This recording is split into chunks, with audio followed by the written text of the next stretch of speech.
The Forgotten Mermaid. All lost hearts may be redeemed. By Gregga J. Johnn. 17.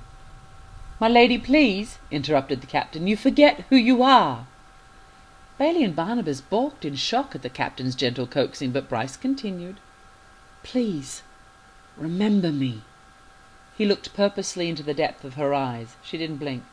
"I know you," was all she said, as if killing innocents was a casual pastime, not interesting enough to be acknowledged in casual conversation. "You remember me?" Bryce was hopeful. "Why should I forget that which haunts my nightmares?" She snarled at him. Bryce coaxed, "Mine are dreams full of hope to find you." "Well," Mathilde sauntered to him with full seduction, "you found me. Now what will you do with me?" The Trevelle captain sighed in his heart to see her flaunt herself so desperately. He was not as the other men on board. His heart was not flailing in the terror or adoration that chained reason to carnal instinct. He simply asked, "Let them go." "What?" She hesitated. It had been a long time since she'd encountered anyone other than the Bach.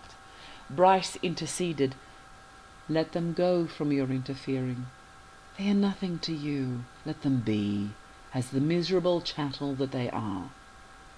The siren deflated slightly. "Who are you?" In answer to her question, Bryce saluted her, with his right index finger pointing to the outer corner of his eye. "No," she said in unbelief. "Prove it." Then he bowed again, and backed away a few steps. He turned and walked calmly up to his steering column. Reaching around under the wheel, he flipped a hidden toggle and waited. The silent crew was awestruck by the interaction and thought they had seen all that was possible to astonish, but then something happened. They caused explosions of impossible understanding to take place in each of their minds.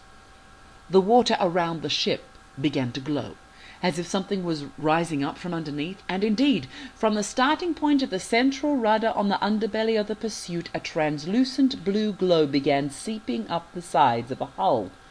The crew shrank toward the center of the ship, away from the edges, but then jumped as the central mast, too, began to have the same eerie blue glow creep up the pole. The film continued rising up the ropes and encasing the whole ship in what seemed to be a shell of invisible yet obviously present blue energy force. When the whole ship was encased, the humans on board suddenly felt as if they were now captured in a snow globe prison. Captain Deleuze reached for another hidden lever. Derek wondered why he'd not seen these modifications all this time, but when he looked about to see what else he'd missed, he suddenly noticed that the two newest passengers were covered in grime and bruises, cuts and abrasions, as if they'd been battered upon rocks in a turbulent sea, but they had not looked so beaten before. The Reverend and his doctor friend also noticed their true appearance with a newly terrified understanding of past events. They realized that their perception had been magically altered, and there was nothing they could do but submit to the superior mind and willpower of this magnificent mer-woman in hopes that she could love them. A siren's power cannot be contended by mere man. But the missionary couple continued to stand against her, at least until Barnabas suddenly began bleeding profusely from eyes, ears, nose, mouth, and fingernails. Bailey wailed in horror. Matilda said with carelessness, "You're losing your faith, man, Captain." She was relaxing, and walked about the ship as if she was suddenly more at home. Captain Bryce shook his head in apology to Bailey as he continued by the wheel. "I'm sorry, my friend. There's nothing I can do." He shifted the lever forward, and the whole ship suddenly tilted downwards and began sinking. Derek, Davies, and Daniel gasped in terror and ran to the sides of the ship as the water level trickled up the side ominously. Dr. Scrandon and Reverend Tungsten joined them and watched in shock. Their human minds were unable to contain any higher level of fear, so they just watched, resigned to whatever fate was about to overcome them.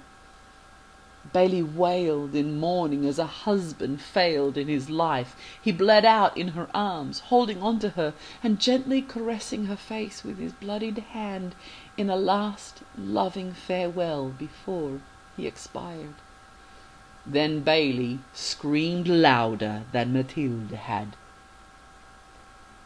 The siren looked at her with an admiring smile and said, "You're well on your way to following me with that cry, sweetie. Watch that." Bryce continued at the helm and steered the sinking ship deeper under the waves. The waters rose up and enveloped the capsule of blue energy that held the ship in safety, and the humans watched in wonder as they began to sail under the quiet channel they harboured in. The frenzied sharks were sated and swam curiously past them. Their bellies were not quite satisfied, though, so a couple of them snapped their teeth at the observation deck. The sailors flinched in fright, but were safe behind the energy force field. "Do you need to take anything with you?" Bryce asked Mathilde. "Depends on where you're taking me," she answered. But before they could continue their inquiries, Bailey stood, covered in the blood of her dead husband, and stormed toward the captain. She rushed at him and grasped his neck in her surprisingly strong hands and sat on him to squeeze the life from him as her husband's life had been stolen from her. Bryce landed on the deck with a heavy thud under her pounce, but instead of pushing her off, he held her close and consoled her agonies. She screamed accusations and vengeance at him. He held her with tender restraint against her strangling efforts, and rocked her gently until her raging soothed some, and she melted into desperate tears of grief. He held her as the ship hovered still in the depths of the rocks about the island. Bailey opened her eyes a little and saw the tossing of waves above them, the rocks about them, and the calm quiet of the ocean deep. She whimpered. Mathilde said unconcerned, "I do have a few things I'd like to take with me. I should share some with you in thanks for your advocacy." "I think we'll just stop here a while," said Bryce. "Whatever." The siren dismissed herself. "I'll need some hands to carry with for me, though," she said, looking at the last 5 males on board. "I said," confirmed the captain with authority, "we will stop here a while." Matilda looked as if to challenge him, but he continued, "We will give way to death tonight, and let him pass from our presence enough to mourn a space." The siren sighed in careless disgust. But Bryce insisted, "I am not so hardened as to allow death's presence go unacknowledged." He picked up the trembling woman in his arms and ordered the men, "See to the preparations of the bodies." Then he excused himself to his cabin, with Bailey still in his arms.